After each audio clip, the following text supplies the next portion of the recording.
They told him there were no rooms left until someone else walked in. What they didn't realize was that the man they turned away wasn't just any traveler. He was a billionaire, and he had the power to change everything. The rain poured down in steady sheets as Charles pulled his sleek black SUV into the roundabout of the Grand Horizon Hotel in Naples, Florida. The warm glow from the chandeliers spilled onto the wet driveway, casting reflections that hinted at elegance and wealth. For most, this place was a retreat, a high-end refuge for tired travelers. But tonight, Charles didn't get that kind of welcome. He stepped out, straightening the lapel of his tailored navy blue suit. At 6 feet 2 inches, with a commanding presence, he stood out instantly. The quiet clicks of his polished shoes echoed on the marble as he entered the lobby. The scent of fresh lilies filled the air, lightly mixed with espresso drifting in from the nearby lounge. Charles approached the front desk with a relaxed smile. "Good evening," he said, voice calm and friendly. "My flight was delayed, and I'll need a room for the night before I head out tomorrow."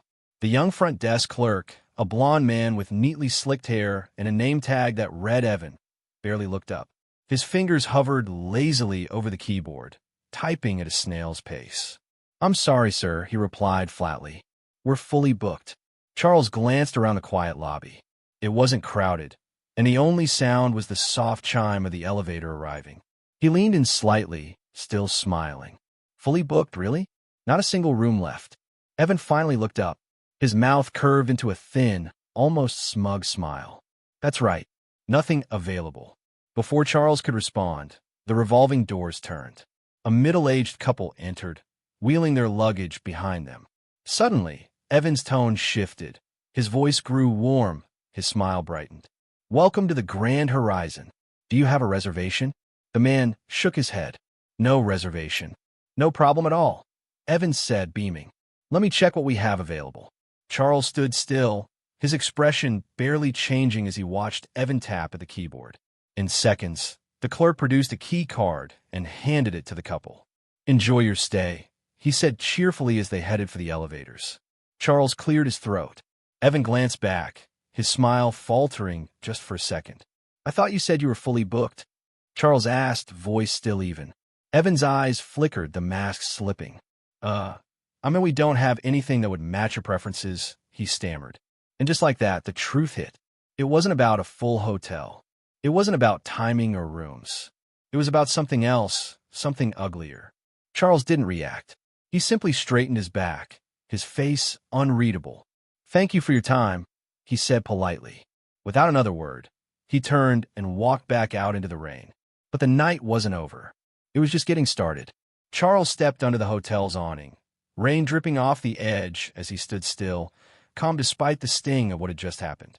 He pulled out his phone and scrolled through nearby hotels, but his eyes stayed fixed on the lobby doors. Something about the moment wouldn't leave him.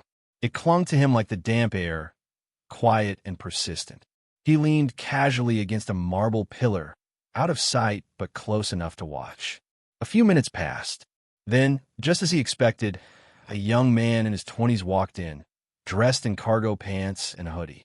He looked tired, a worn backpack hanging off one shoulder. Charles watched closely. The man approached the front desk with the same request Charles had made not long ago, a room for the night. Charles couldn't hear the words, but Evan's body language said enough. Nods, smiles, easy conversation. Within seconds, the man was handed a key card. No hesitation, no mention of a full house. Just a quick, friendly exchange in a room. Charles's jaw tightened slightly. His lips pressed into a firm line. It wasn't a mistake. It wasn't poor timing. It was deliberate.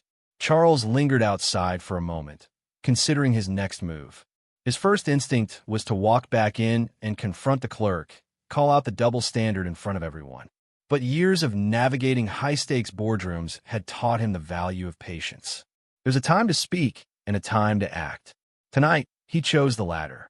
Sliding back into his car, the cool leather against his back, he pulled away as the hotel's golden glow faded in his rearview mirror. An idea was already forming. This wasn't just about him. It was about everyone who had been quietly dismissed, turned away without cause. People who didn't have the power or platform to fight back. But Charles did. And he wasn't letting this go. Not tonight. Not ever. Rain streaked across the windshield, the wipers keeping a steady rhythm as he drove through the slick streets of Naples. The hotel's rejection played in his mind, not as a slight, but as fuel. He wasn't angry. Anger was wasteful. Instead, he felt something colder, sharper, purpose. He had built his empire by seeing what others missed, by outmaneuvering those who underestimated him. And tonight, he'd do what he did best, turn insult into opportunity. He pulled into the parking lot of a modest diner. A red neon sign buzzed faintly above the door. Sandy's 24/7 Eats. Inside, the air smelled of fresh coffee and frying bacon. Charles slid into a booth by the window and pulled out his laptop. A waitress brought over a steaming mug of coffee without a word. He nodded his thanks, opened his laptop, and began typing with urgency. Charles had been eyeing the Grand Horizon for months. It was part of a struggling chain, and rumors of a potential sale had come up during a recent investment briefing. At the time, it barely registered. It was small compared to the global ventures he usually pursued. But now, it had his full attention. Within minutes, he was on the phone with Lisa Reynolds, his attorney, and one of the sharpest deal-makers in the business. "Lisa, I need the acquisition paperwork for the Grand Horizon finalized by sunrise," he said, voice calm but direct. "By sunrise," she repeated, caught off guard. "That's a tight turnaround, even for you." "Make it happen," he said. "Send the documents to my phone. I'll sign electronically." He ended the call and stared out the rain-speckled window, his thoughts steady. This wasn't just about buying a hotel. This was about setting an example. Actions have consequences, especially when they come from bias. The hours passed quickly as he reviewed documents, coordinated with his team, and pushed the deal through. By the time the sky began to shift from night to dawn, the sale was complete. The Grand Horizon Hotel now belonged to Charles Rivers. He closed his laptop and exhaled deeply. His coffee had long gone cold, but he didn't notice. The real work was just beginning. Morning sunlight bounced off the hotel's glass exterior as Charles stepped out of his car, calm confidence in his every move. Dressed in a sharp charcoal suit, he adjusted his cufflinks and looked up at the building. On the outside, it was all polish and prestige. Inside, he knew it needed change. Hotel staff were already in motion, setting the stage for another day of upscale hospitality. Evan, the front desk clerk, stood at his post, composed, professional, unaware. At least for now. Charles walked in slowly, taking in the space with fresh eyes. He noticed glances from employees as they passed, subtle, curious. Something about him had shifted. Maybe it was the way he carried himself. Maybe it was something else. He approached the front desk, and Evan's trained smile clicked into place. "Good morning, sir. How can I help you?" Charles didn't speak right away. Instead, he placed a small black folder on the counter, crisp edges, perfectly aligned. He opened it to reveal a set of legal documents, neatly signed and sealed. Evan's smile wavered. "I'm here to make an introduction," Charles said evenly. "My name is Charles Rivers, and as of 6 a.m. this morning, I'm the new owner of the Grand Horizon Hotel." The room fell silent, as if the air itself had stopped moving. Every staff member paused mid-task, eyes turning toward the lobby. Evan's face drained of color, his usual polished composure cracking. I don't understand," Evan stammered, voice shaky, the confidence he once carried completely gone. "I'll make it simple," Charles replied, locking eyes with him. "As of this morning, I own this hotel. And last night, I got a personal look at how some of the staff treat guests. Let's just say it didn't impress me." Evan opened his mouth, searching for something to say, but Charles raised a hand to stop him. "No need to explain. Your actions already said enough." Loud and clear. Then Charles turned to the rest of the staff, now gathered in the lobby, watching with a mix of concern and curiosity. "I believe in running businesses built on fairness, respect, and inclusion. Unfortunately, this hotel didn't meet that standard. But starting today, that's going to change." The tension in the room tightened, but Charles didn't let it hang too long. "You'll all have a chance to grow with this new direction, unless you choose to keep treating guests with bias. I won't tolerate prejudice of any kind." Evan flushed, mumbling something under his breath. But Charles didn't give him the chance. "Your behavior last night doesn't belong in the future of this hotel. You're dismissed, effective immediately." Evan's jaw dropped. The words hit hard, final and unwavering. Around him, staff exchanged glances. Some nodded slightly, others looked relieved. Charles felt the shift in the room, a silent ripple of understanding spreading through the team. Evan turned abruptly and stormed out, his face a mix of rage and humiliation. Charles, unmoved, focused on the people who remained, the ones who looked uncertain but not unwilling. He took a breath, then began to pace slowly, voice steady but not harsh. "Let me be clear. This isn't just about what happened last night. This is about the overall culture of this hotel, how it feels, what it stands for, and the message it sends to every guest who walks through those doors." No one moved. Every eye was on him. What I experienced last night wasn't just a personal insult. It was a sign of something bigger, a mindset that has no place here. That ends now. He gestured to a young woman standing near the concierge desk. "What's your name?" "Leah," she replied, her voice quiet. "Well, Leah," he said with a small, reassuring smile, "you and the rest of the team will start new training. Training that ensures every guest, no matter who they are or where they're from, is treated with respect." Leah gave a small nod, her nervousness giving way to understanding. The rest of the staff began to shift as well, less stiff, less guarded. "But let me be clear about something else," Charles continued. "I'm not here to punish people unfairly. Mistakes happen. Growth is possible. And if you're willing to grow, there's a place for you here. If not, it's best we part ways now, for everyone's sake." He paused, giving the words time to land. This hotel can be more than just a place to crash for the night or hold events. It can stand for something. Real hospitality, real inclusivity. With the right team, I know we can build that. He stepped back slightly, scanning the room. The mood had changed. What started as fear and discomfort was turning into cautious hope. "I've already started the process," he added. "A new general manager arrives next week, and renovations will begin immediately. This is a clean slate for the hotel and for all of us."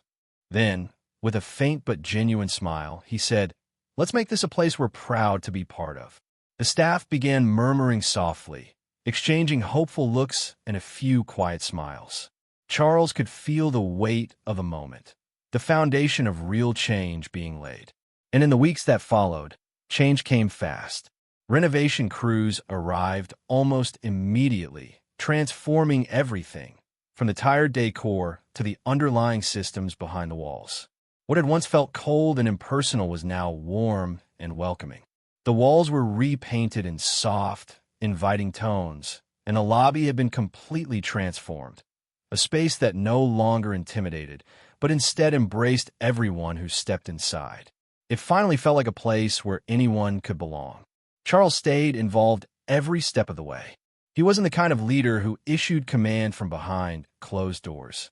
He was there, checking progress, talking with staff, meeting guests.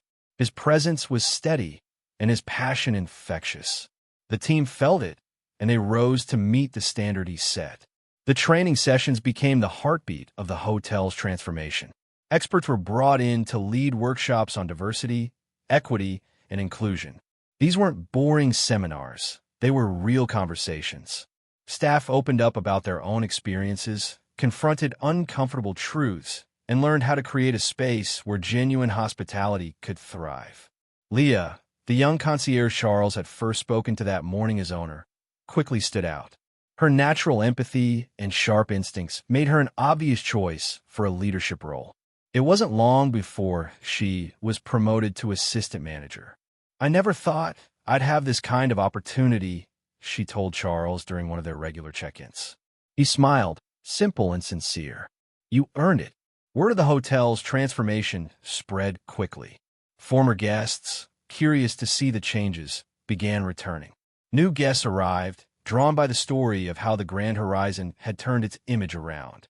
Reviews flooded in, praising not just the luxury, but the warmth and respect guests felt the moment they arrived. The hotel's old reputation was gone. In its place stood something far greater, a model of inclusivity, service, and true excellence. Charles made sure to shine a light on the people behind the change. He shared stories of the staff who had grown and stepped into their full potential. He knew real transformation wasn't just about money or upgrades. It was about people.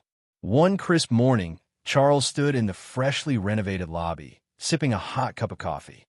Sunlight streamed through the windows, catching the gleam of the polished floors and the vibrant flowers placed around the space. Guests came and went, each one greeted with genuine warmth.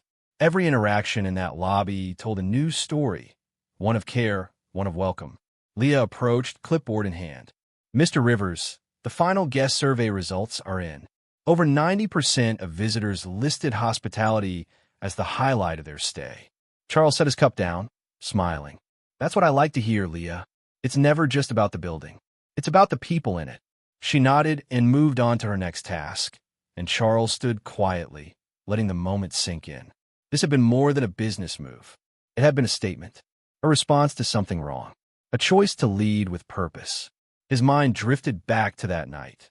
The rain, the rejection, the clerk who dismissed him without hesitation. That moment had sparked everything, and it had changed not just the hotel, but everyone involved, himself included. As for Evan, the former front desk clerk, his story took a different turn. News of his firing had spread quickly through the local hospitality circuit, and job offers stopped coming. Eventually, he found work in a much smaller, less glamorous setting. There, faced with different people and new challenges, he finally began to see the consequences of his choices. For the first time, he was forced to look inward. Back at the Grand Horizon, Charles noticed a family entering the lobby, parents with 2 young kids in tow. The father, who shared a striking resemblance to Charles, paused to shake his hand. "I read about what you did here," the man said. "It's inspiring." "Thank you." Charles nodded, his smile warm. "This place is for everyone now," he replied. "That's how it should have always been." As the family moved on, Charles turned back toward the entrance, his heart lighter than it had been in a long time. He had built many things in his life, companies, fortunes, legacies, but this was different. This was personal. The Grand Horizon Hotel wasn't just a place to stay anymore. It had become a symbol, a reminder that change starts with one decision, one act of courage, and a belief that everyone deserves to be treated with dignity.